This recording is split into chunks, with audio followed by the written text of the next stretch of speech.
textura de la Geulá que hemos estado analizando a través de las parashot de la semana.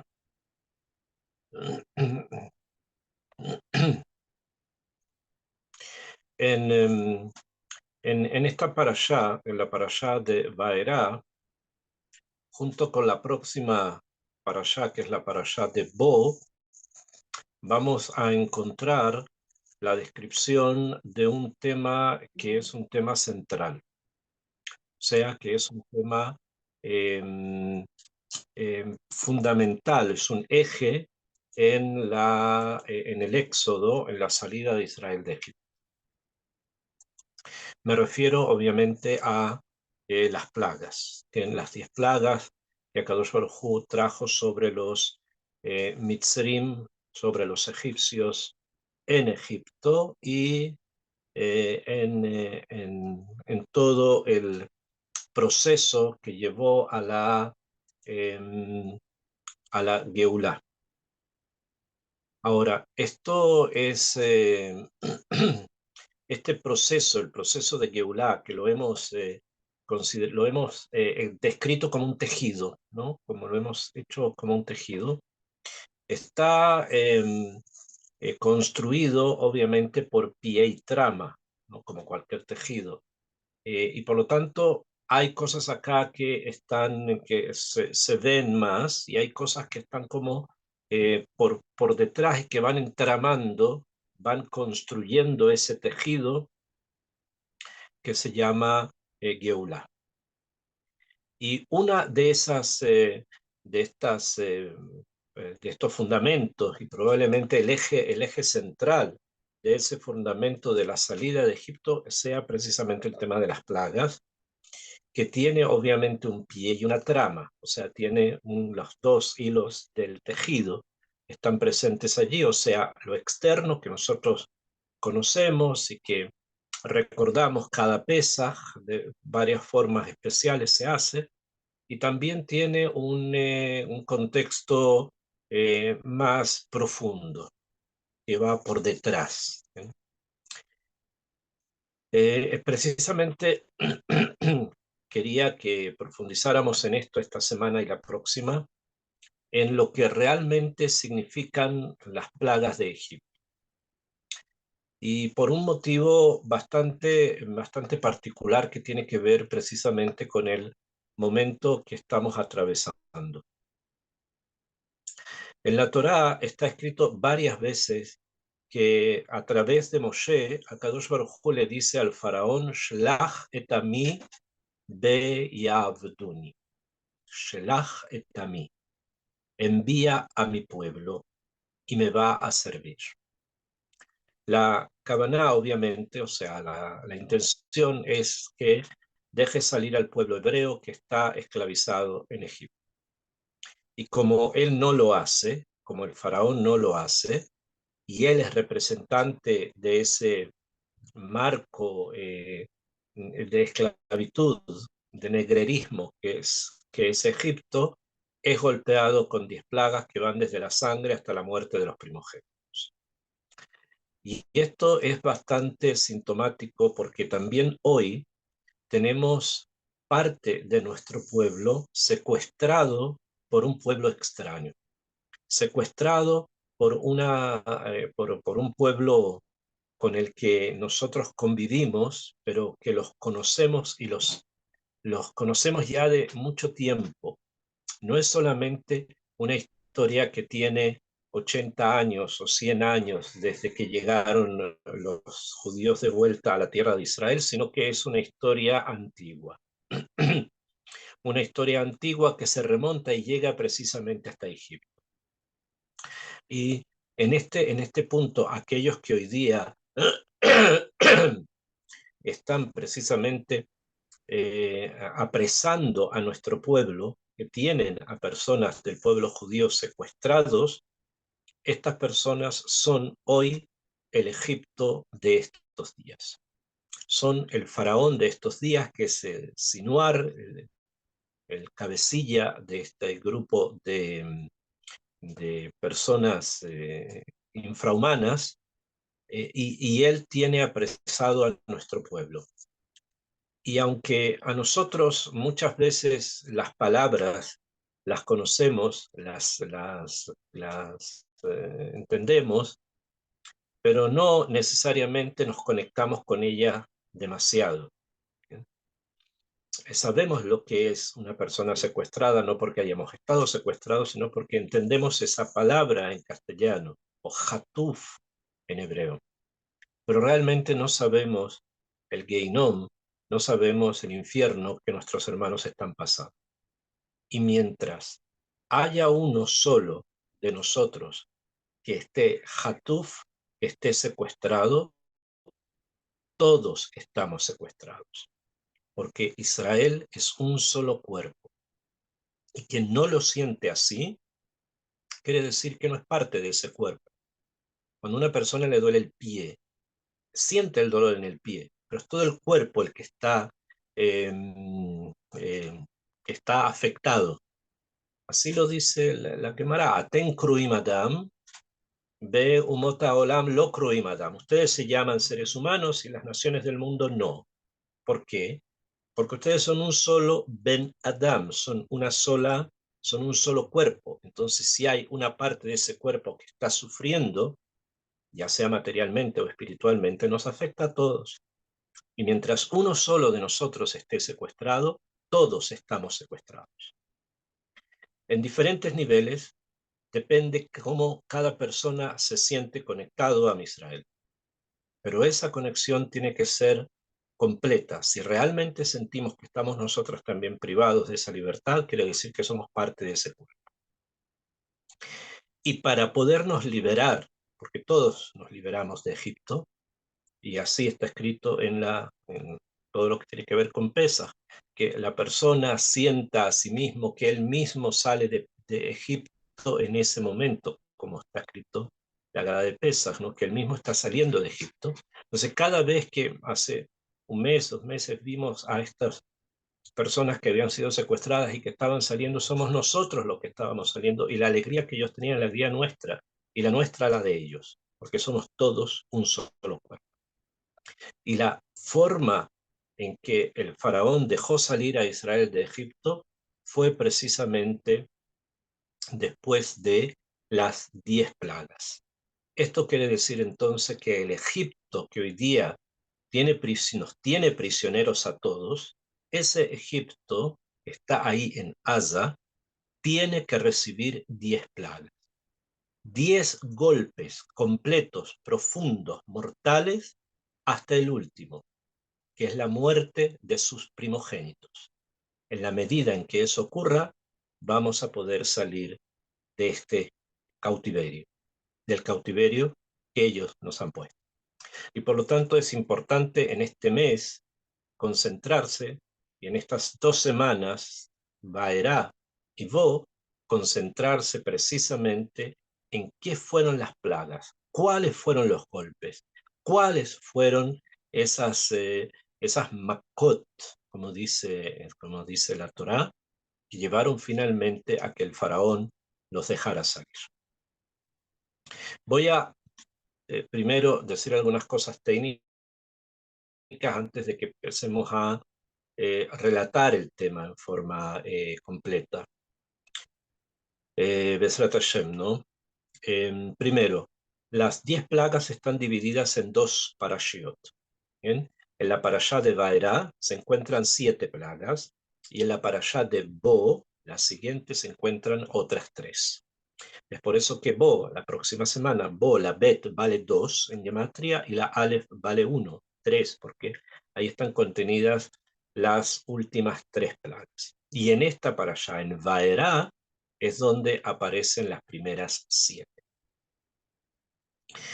Y como dijimos, para que finalmente el corazón del faraón pueda dar pie a que Am Israel se libere, fueron necesarias las 10.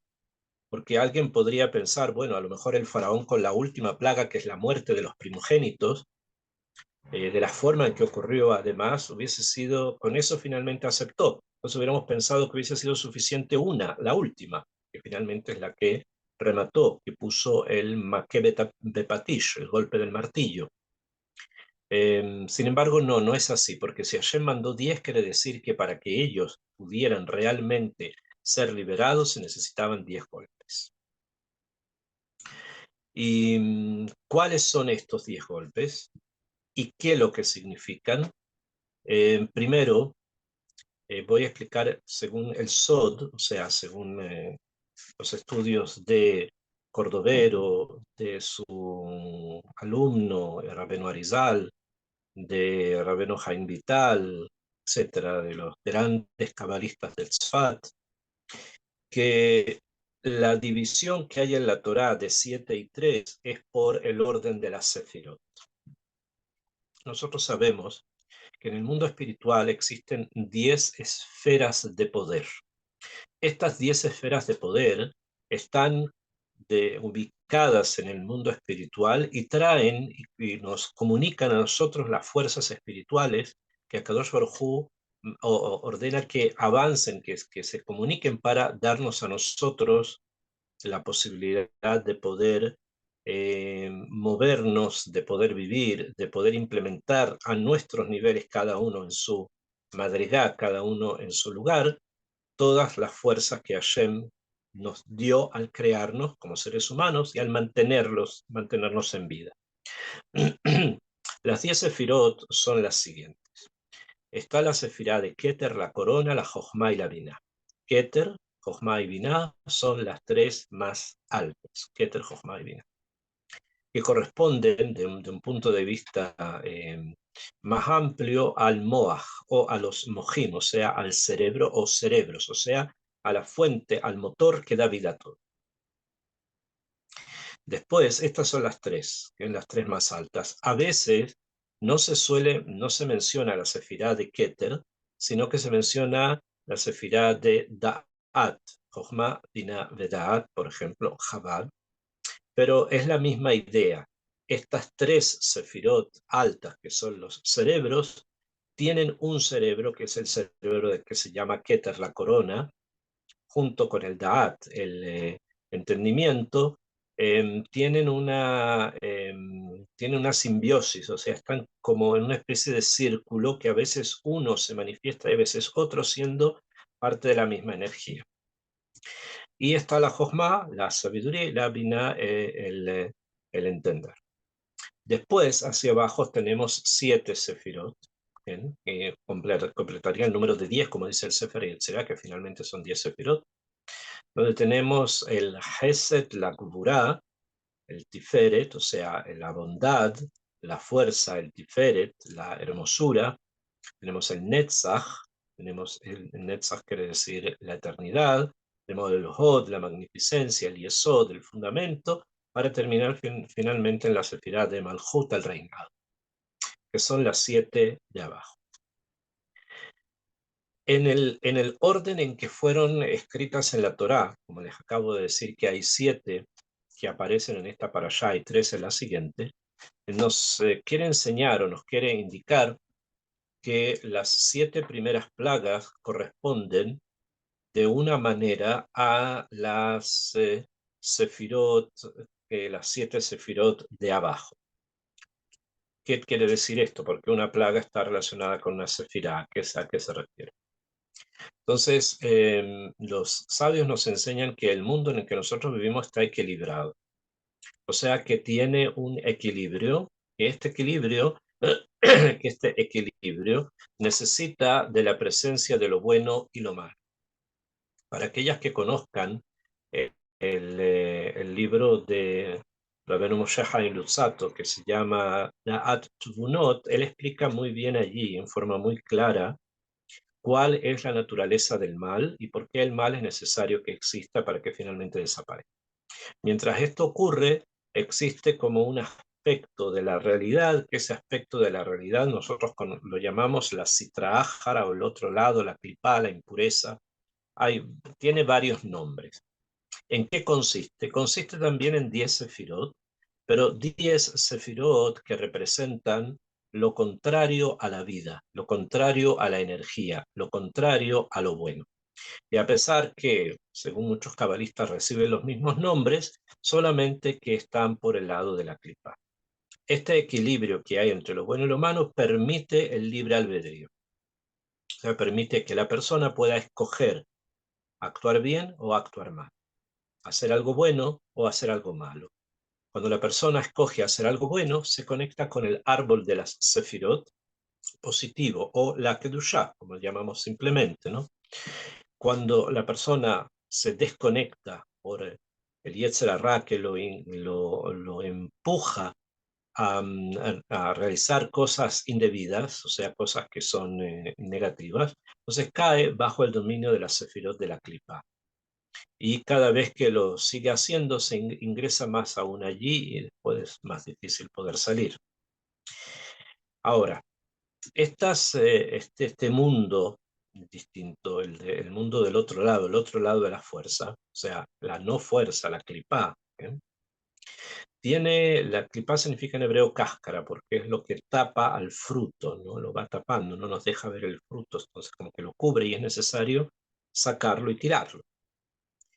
Tiene 10 sefirot, como dijimos, y cada una de las plagas, o sea, cada una de las plagas que ocurrieron desde sangre hasta la muerte de los primogénitos, va golpeando, o sea, va hiriendo a nivel espiritual una de las sefirot de la impureza, una de las fuerzas que están relacionadas con lo impuro, desde la sefirá de Malhut de la clipa, o sea, de la impureza, hasta la Jochma de la impureza, o sea, el gesed de la impureza, mejor dicho. Y después, en la próxima para allá, vamos a ver precisamente el golpe a los mojim, o sea, el golpe al cerebro, al motor de la impureza. En esta para allá nosotros vamos a distinguir los golpes a la forma, a la mecánica, a la forma en que actúa la impureza, va a ser golpeada una vez tras otra, para que en este mundo, en el mundo material, eso se transforme en lo que nosotros vamos a conocer como sangre, como sefardea, como kinim, etc. Y esto es obviamente parte de todo este proceso y de este punto central, como les dije, que es el tema de las Makot, el tema de las plagas. Esta es una forma de poderlo estructurar que tiene esta base, como les dije, o sea, que cada plaga va golpeando una de las fuerzas de la impureza, desde la sangre hasta la muerte de los primogénitos. Hay, sin embargo, otra forma en que podemos ver las plagas, y es organizándolas de 3 en 3. Que este orden, el orden de las plagas de 3 en 3, tampoco es algo simple. No es algo lo vemos por una situación técnica, no, hay acá una profundidad. Los sabios nos enseñan que en el bastón de Yosef tenía un bastón, que este bastón llegó a él eh, a partir de Jacob. Llegó a él desde Jacob. Si llegó a él desde Jacob antes de ser vendido, o sea, cuando todavía tenía 17 años, o si llegó a él el bastón cuando Jacob se lo trajo, cuando lo reencuentra después de muchos años y viene Jacob a vivir con él a Egipto, eso también es un tema que hay que analizar, que hay que pensar por qué es, o si es a los 17 años, cómo lo mantuvo, si fue vendido prácticamente sin nada, y si lo recibió después. Como fuera que fuese, Yosef tenía ese bastón que lo había recibido de Jacob, que Jacob lo había recibido de su padre, de Yitzhak lo había recibido de Abraham lo había recibido de Noach lo había recibido de Hanoch, de Shet, Hanoch lo había recibido de Shet, Shet lo había recibido de su padre Adam Arishon.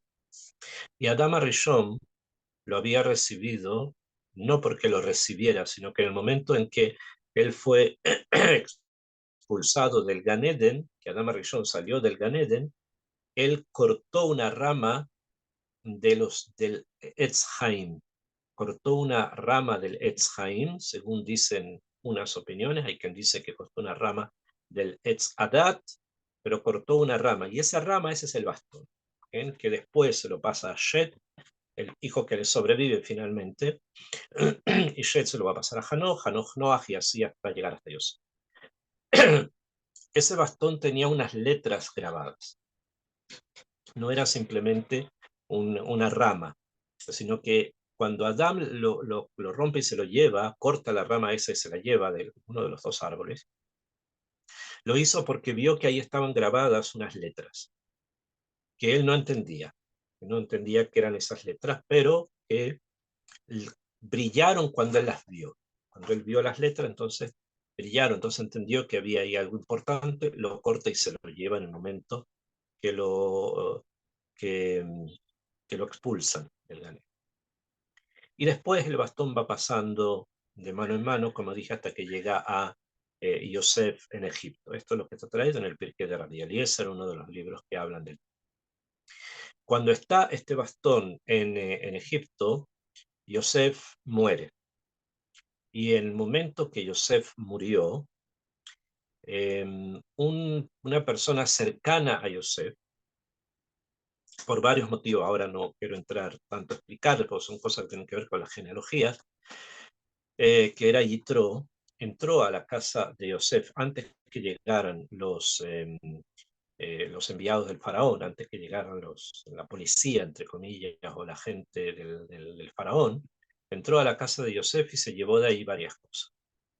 Y una de las cosas que se llevó fue el bastón. O sea, él se llevó, Yitro se lleva el bastón y se lo llevó a Midian, de donde él era. Y en el momento que se lo lleva a Midian, entonces lo entierra en un jardín. Y de ahí nadie más lo pudo sacar hasta que llega Moshe.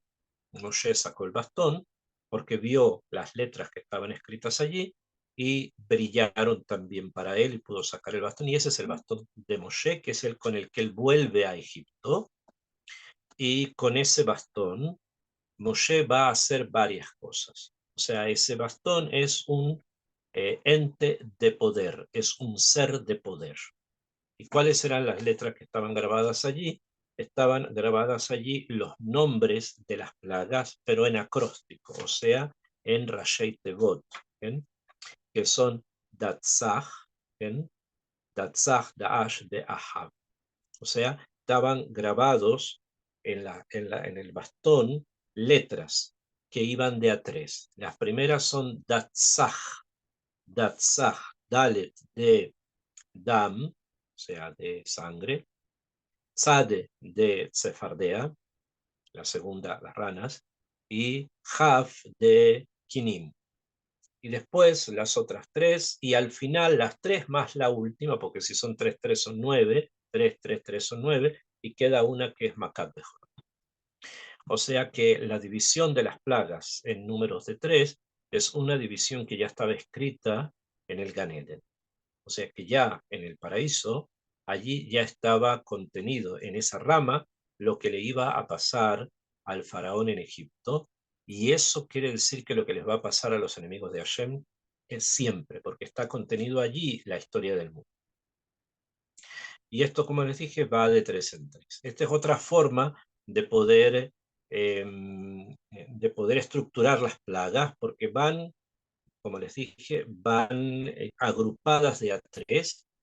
Y esto es muy, pero muy trascendente para todo lo que vamos a estudiar sobre estas plagas. Haciendo ya estas dos introducciones, no quiere decir que sea la única forma de poderlas estructurar, pero son las más importantes. 7, 3 y de 3 en 3 según el acróstico de Datzach, Daash y Be'ahav.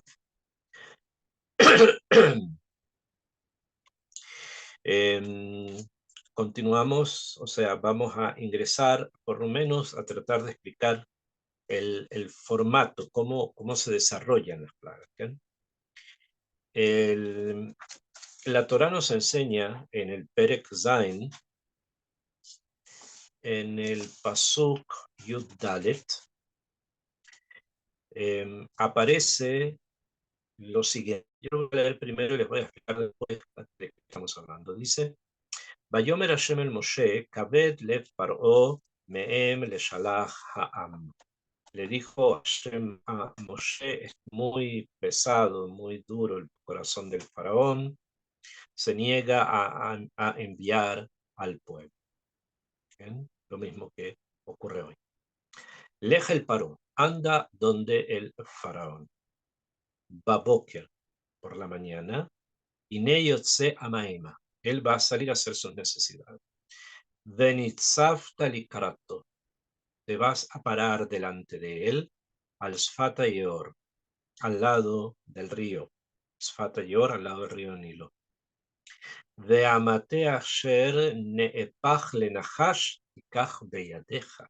Y el mate, o sea, el bastón, que ya en un momento previo lo había transformado en serpiente, no vimos ese punto, no lo revisé ahora, quería entrar a las plagas, pero ya había tenido el faraón con Moshe un encuentro en el cual el bastón había sido muy importante, el bastón con las letras, ¿no? Ve a Marta el Ave, le vas a decir al faraón lo siguiente: Hashem Elokea Ivrim, el Dios, o sea, Hashem, el Dios, el creador, el Dios de los hebreos, Shelahani Eleja, me mandó donde ti, lemor, para decir, Shalach etami, envía a mi pueblo, Beyabduni Bamitvar, y me van a hacer un servicio, son korbanot, en el desierto. Veine lo llamata atko, y hasta este momento no has escuchado. En este momento no escuchaste. Tienes que dejarlos salir, pero no has escuchado. Ko amar Hashem. Entonces así dice Hashem, Besot te da tiani Hashem. Así vas a saber que yo soy Hashem. Ine anohima que bamate asher beyadi. Le dijo, yo voy a golpear con el bastón que tengo en mi mano, Alamaim, sobre las aguas, Asher Bayeor, que hay en el río Nilo, Benefhu Ledam, y van a transformarse en sangre, de Adagá, Asher Bayeor Tamut, y los peces que haya adentro del río van a morir. Ubaash Hayor, y va a expedir un hedor, va a tener muy mal olor el río. Venil'u Mitzrayim, se van a cansar los egipcios. Lishtot Maim Minayor, en el sentido que se les va a asquear tomar agua del río, porque no van a poder tomar agua, lo que van a tomar es sangre. Esto va a ocurrir en el sistema de las plagas, va a ocurrir en la primera y en la segunda plaga, que va a haber una advertencia.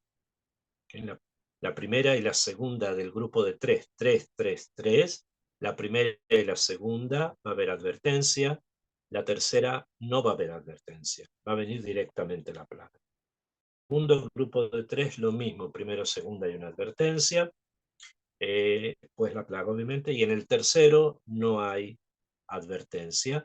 Va a continuar así con el último tercer grupo, donde hay advertencia en la primera y la segunda del tercer grupo, en la tercera no hay advertencia, y la plaga de los Bejorot está aparte, que sí va a tener una advertencia porque las completa, es como lo que acabamos de comenzar va a tener como un final.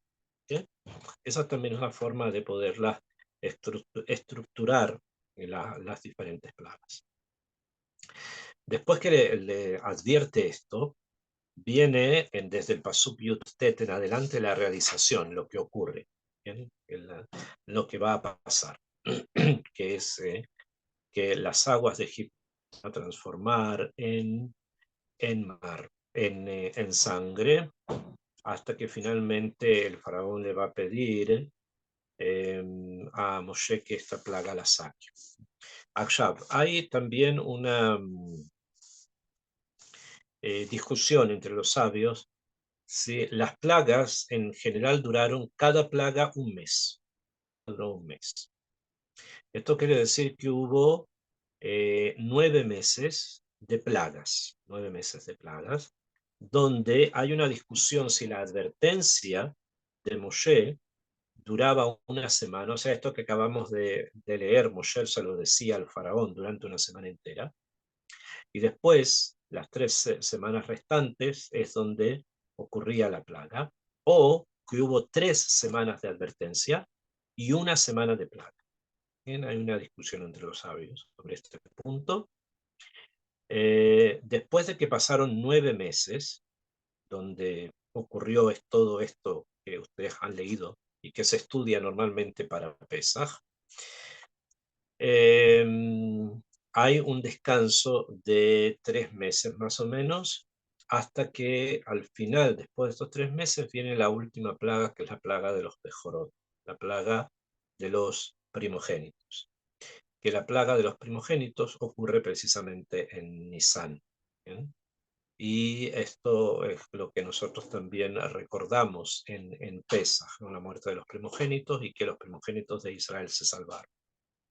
Este es un tema, ¿no? Un tema que ya conocemos, entonces volvemos nuevamente a ver que hay una cierta estructura, un cierto sistema en la forma en que las plagas se aplican. Esto para hablar de lo técnico. Pero yo les dije que quería entrar un poco más en profundidad sobre las plagas y los golpes que las plagas dan al mundo, a los mundos espirituales negativos, ¿no? Esta es la advertencia de la plaga de sangre, después viene la plaga de sangre, después le piden que la saquen y la sacan, ya dijimos, ok, la advertencia dura una semana y la plaga 3, o que fueron 3 semanas de advertencia y una semana de plaga, eso, una discusión. Pero ¿qué es lo que realmente ocurre con lo que nosotros conocemos como la plaga de sangre? Rabbi Yitzhak Luria Ashkenazi, Ari Kadosh, cuando estudia este tema, él nos explica ciertas cosas y nos enseña qué fue lo que esta plaga golpeó realmente hasta que en el mundo real se produjo sangre.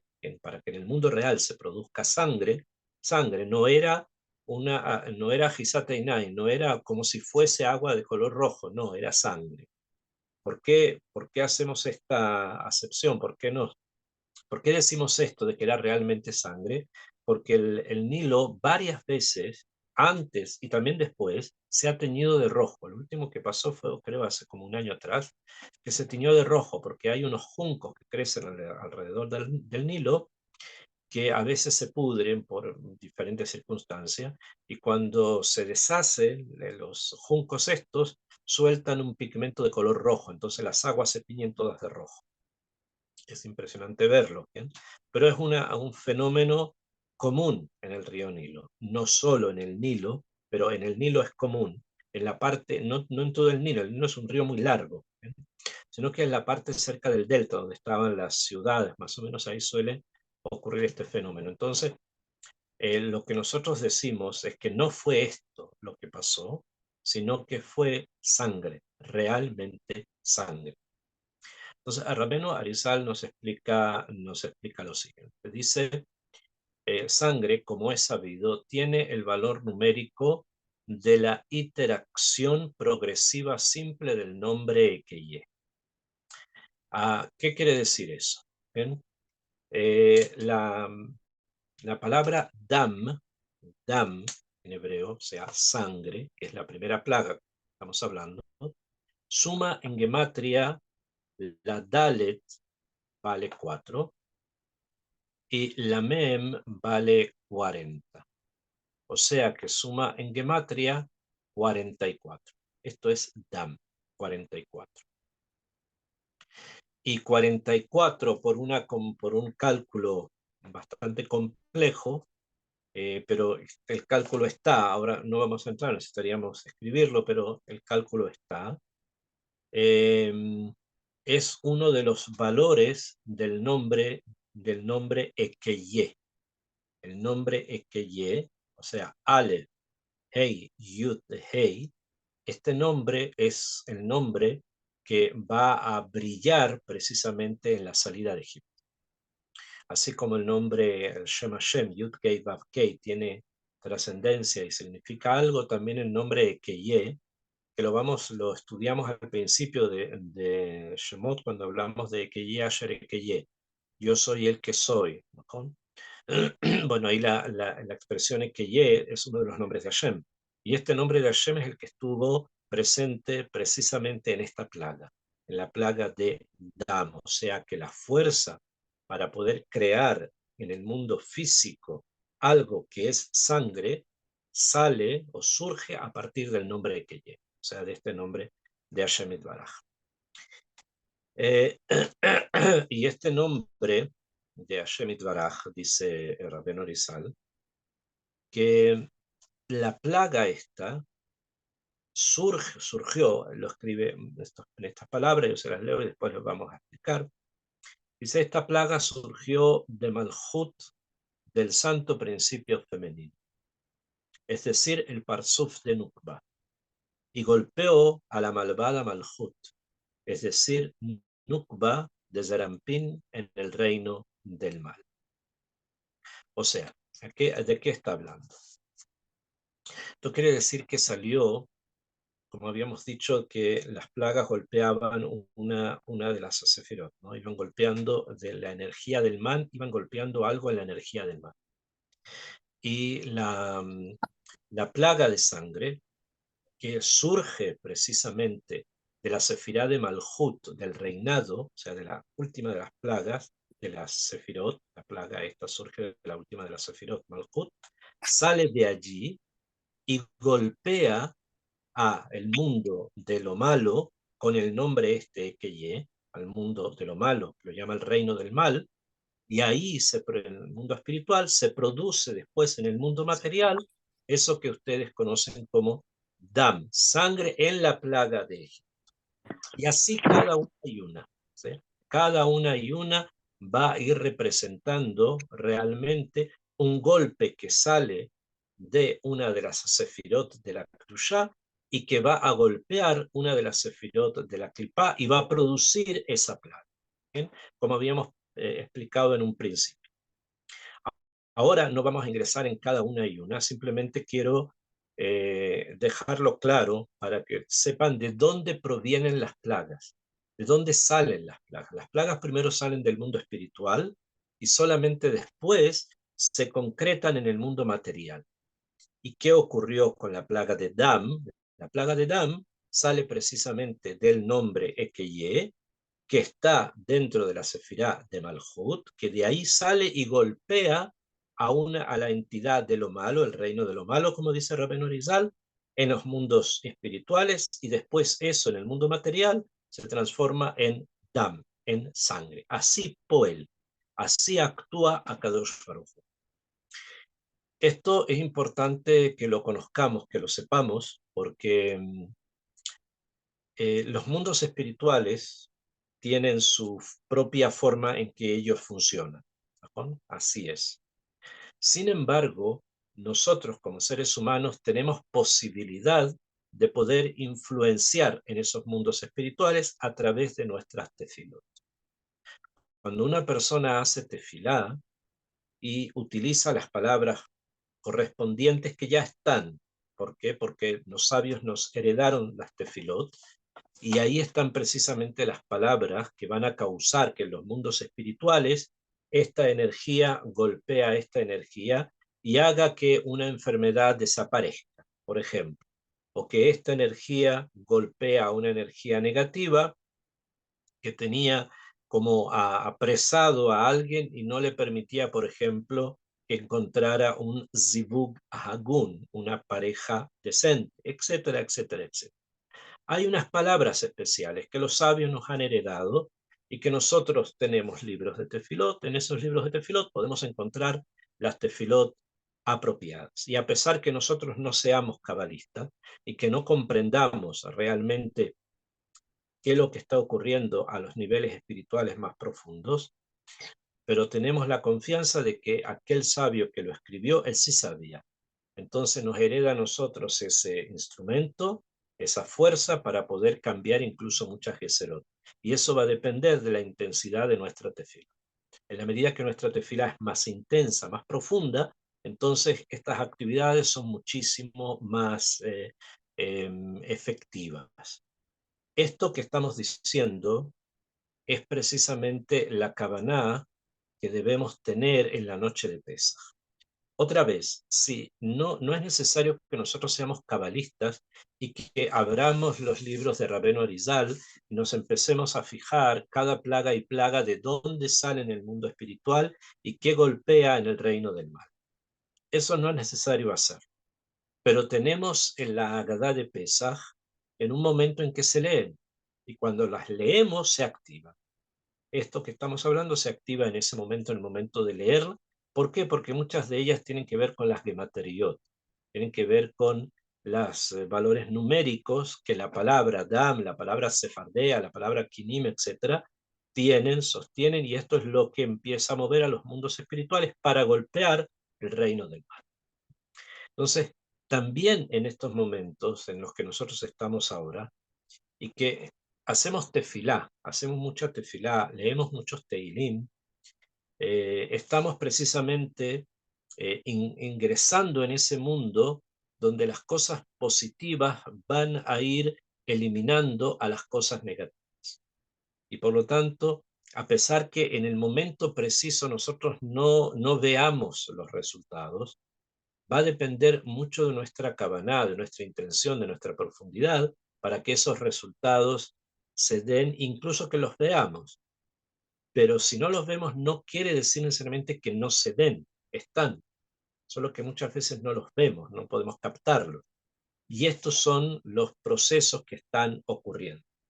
Entonces dijimos que la plaga de Dam golpea, sale del Malhut, y golpea, dice el Rabbeinu Arizal, golpea la cabeza, o sea, golpea el centro de donde salen las malas ideas, las malas intenciones de la nukba de la clipa, o sea, de nukba en hebreo, en arameo, la palabra es arameo, quiere decir la organización.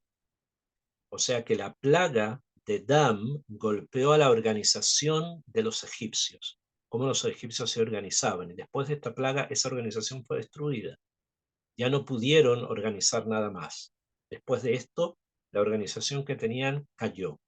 ¿Por qué? Porque esa plaga, la plaga de sangre, fue la que cubrió, la que destruye precisamente qué cosa, la organización del mal. Esto es parecido, perdón, no parecido, así es, que esto es lo que ocurre, con lo que hizo Yael. No sé si ustedes recuerdan a Yael en la guerra en que lucharon Barak y Dvorá en contra de Yavin, el rey de Asiria, liderado por su ministro de guerra, que se llamaba Sisra, y que finalmente Yael atrae a Sisra a su tienda y después de darle de comer cosas de leche para que se quedara dormido, puso una estaca en la sien del enemigo y con un martillo le clavó la estaca en la sien y de esa manera murió. Obviamente lo que ocurrió allí fue un baño de sangre, obviamente. ¿Bien? Pero esto es un poquitito más profundo que lo que pasó. Lo que pasó, pasó, así fue. Le clavó la estaca y obviamente la cabeza del Rayá explotó, salió. ¿Bien? Y obviamente hubo mucha sangre. Pero acá hay una cosa bastante más amuca. ¿Por qué Dafka y a él lo mata así? Podía haberlo envenenado. Si le dio de comer algo, podía haberlo envenenado, podía haberlo aniquilado de otra manera. ¿Por qué escogió Dafka esto?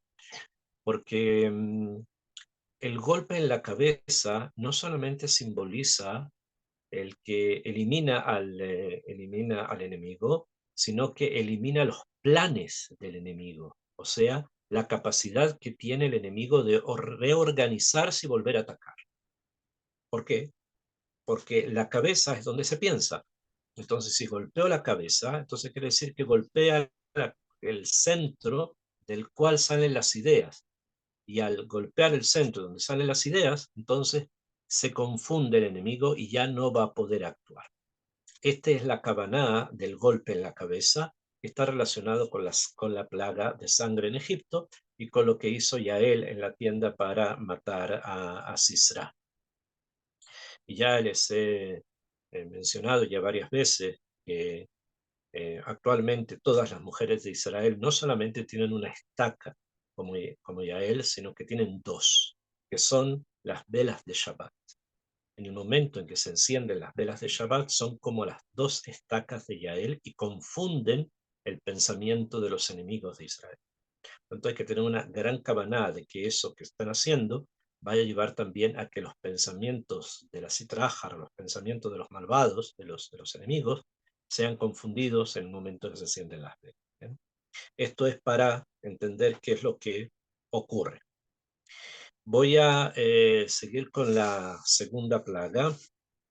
No vamos a alcanzar a estudiarlas todas, obviamente, pero simplemente para tener una idea de dónde sale la fuerza y qué es lo que golpea esa fuerza. La primera golpea la mente de la Sitra Achara, y eso es la sangre que vemos y la confusión total que tuvieron los egipcios, que no pudieron recuperarse nunca más de eso.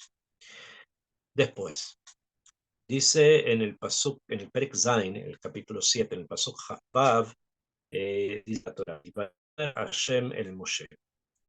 Le dijo Hashem Moshe, el Paró, anda donde el faraón, ve a Marta Elab, y le vas a decir a él, Ko amar Hashem, Shalach et ami be'yavduni, deja salir a mi pueblo para que me sirva. O sea, no es simple, ya lo ha repetido 2 veces, no quisiste plaga, no se puede retener a un Yehudí en contra de su fuerza. Si el Yehudí no quiere estar allí, no hay nada en este mundo que lo pueda detener. Akadosh Baruj Hu lo va a ayudar para que salga de allí, de una u otra forma. Y aquel que lo ha apresado recibe las plagas. Continúa diciendo la Torah, en Bein Maem Hata Leshaleach, si tú vas a negarte a, a enviarlos, Anoji Nogef et Kol Gebulcha Betzfardei.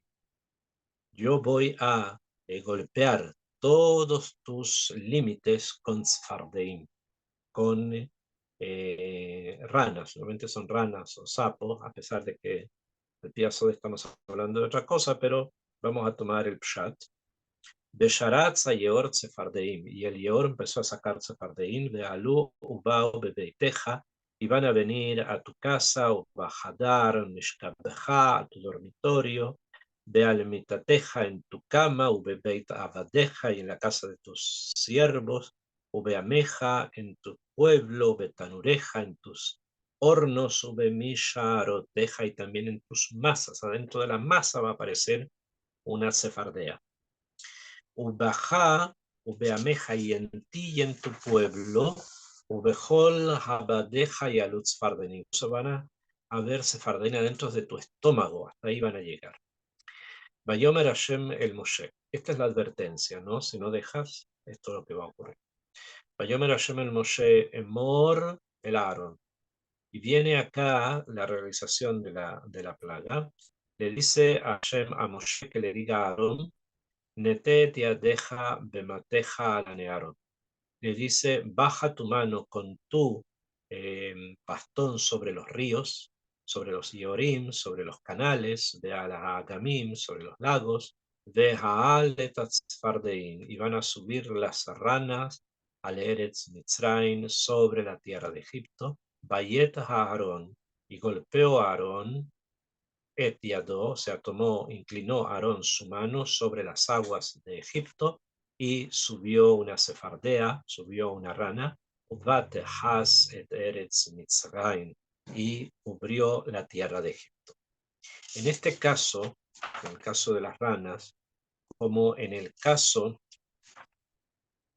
de, de la sangre, también en la sangre está escrito en el Pasuk Yutet, Vayomer Hashem el Moshe, Emor el Aarón, le dijo Hashem a Moshe que le diga a Aarón, Kaj mateja, toma tu bastón, uneteya deja al meme Mitzraen, e inclina tu mano sobre las aguas de Egipto, etcétera, etcétera, y se va a transformar en sangre. Tanto en el tema de las aguas que se van a golpear y se van a hacer sangre, como en el tema segundo que va a golpear las aguas y va a salir de allí, sefardea. O sea, en el primer caso las aguas se transformaron en sangre, y en el segundo caso, el de las ranas, se golpearon las aguas y de las aguas salieron, o salió una gran rana, como dice el Midrash, que cuando la golpeaban salían ranas más pequeñas. En ambos casos le dice a Hashem a Moshe que esto lo haga Aarón, que no lo haga él, sino que lo haga Aarón. La tercera plaga, que es la plaga de Kinim, o sea, la plaga de los piojos, donde va a ser necesario golpear la tierra de Egipto, también le va a decir a Hashem a Moshe que sea hecha por intermedio de Aarón. ¿Bien? Y esto es lo que está escrito en el Perek Het, capítulo 8, en el Pasuk Bet, que habla directamente cuando comienza la plaga de Kinim. No hay advertencia en la tercera. Dice, Vayomer Hashem el Moshe, Emor el Aarón, dile a Aarón, et mateja, vas a inclinar tu bastón, bejaj, y vas a golpear la tierra de Egipto, la tierra, el polvo de la tierra, de allá, Lequinim se va a transformar en piojos. De Jol, Eretz Mitzrayim, en toda la tierra de Egipto. ¿Por qué en estas tres primeras plagas, o sea, la plaga de sangre, en la plaga de la cefardea y en la plaga de Kinim, o sea, de los piojos, el orden fue, o sea, el mandato fue que Aarón sea el encargado o de golpear el agua o de golpear el polvo de la tierra, y no Moshe, número uno. Y segundo, ¿qué bastón se ocupó? ¿El de Moshe o el de Aarón? ¿Bien? Para realizar esto. ¿Okay? Desde el punto de vista que ya les mencioné, de que el bastón tenía grabados ahí los nombres de las plagas, entonces es Pashut, que Aarón utilizó el bastón de Moshe, que cuando estaba en las manos de Aarón se llamaba el bastón de Aarón, pero era el de Moshe donde estaban grabados los nombres y era el bastón que era un ente de poder. Pero la pregunta que muchos comentan es el por qué Aarón lo realiza y no Moshe. Entonces, la respuesta que se suele traer, que es una respuesta al Daria Hamusar, que es bastante interesante también, es que debido a que el agua había salvado o había de alguna manera no había dañado a Moshe, cuando Moshe estuvo en la cesta sobre el Nilo, entonces Moshe no podía ser una persona desagradecida y realizar algo en contra de por lo menos un elemento que no lo dañó, y es agua. Y así con la plaga de Sefardea también, que no salga de allí algo que de alguna manera no lo dañó, no salga algo malo de algo que a él no lo dañó. Por eso prefirieron que lo hiciera Aarón. Y también en el caso del polvo de la tierra, porque precisamente el polvo de la tierra le había ayudado a Moshe a enterrar al egipcio que él había matado para poder defender al otro hebreo que había sido golpeado. ¿Sí? Entonces, tampoco no era apropiado que Moshe golpeara el polvo de la tierra, si el polvo de la tierra en este caso le había ayudado a esconder el cuerpo del egipcio.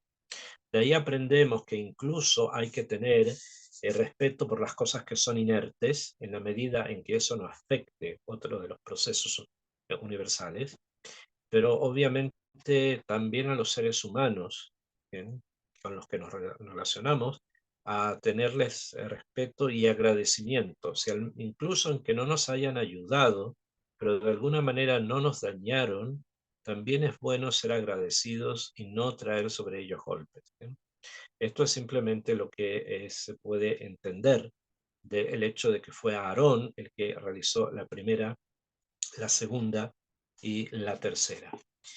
También en cada uno de estos casos, dice Rabbenu Arizal, se calculan los nombres de Hashem que cada una de las plagas significa, y la plaga de la sefardea sale de la sefirá de Yesod y golpea a la clipa, golpea también a la cabeza, los pensamientos de la maldad. Esta es la plaga de los sapos, de las ranas. ¿Bien? Y cosa parecida va a ocurrir con las siguientes plagas y así en adelante.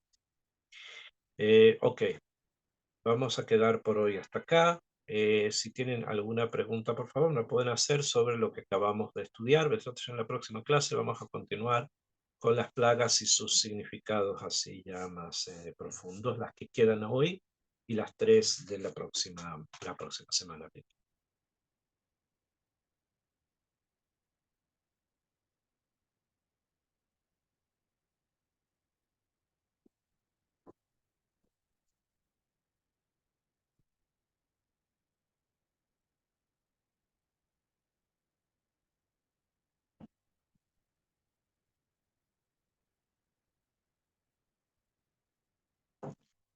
Beseder, si no hay preguntas, vamos entonces a quedar hasta acá. Que Besrat Hashem, estas palabras de Torá, sirvan para proteger a nuestros soldados, para que regresen a sus casas sanos y buenos, para obviamente nuestros secuestrados, para que también puedan ser liberados y volver a sus familias, y para que todos nuestros enfermos y heridos encuentren refuah shlema. Que Besrat Hashem tengan una excelente semana y que Akadosh Baruj Hu nos entregue todas las energías y todas las bendiciones para seguir rezando, para seguir pidiendo y para seguir avanzando en su Torah. Que tengan excelente semana. Leito.